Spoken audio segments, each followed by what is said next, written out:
Yung kwento ng vocation ko, wala namang drama, no?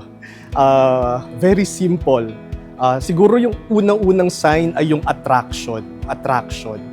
Attracted to the priestly life, attracted ako doon sa ginagawa ng pare, attracted ako doon sa sinusuot ng pare.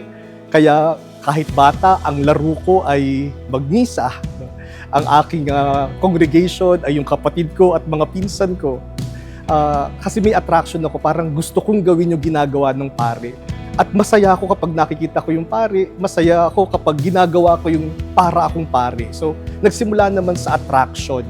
Siguro isang sign din ay yung support ng family. Dahil bata pa nga ako, sinasabi ko na gusto kong magpare. Yung pamilya ko, very supportive sa akin. Yung lolo ko, karpintero. Ginawa niya ako ng altar, kung saan nagmimisa-misahan ako.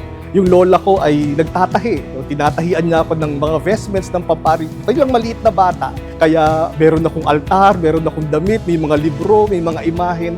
So yung suporta ng pamilya is also a concrete sign of God's call to the priesthood.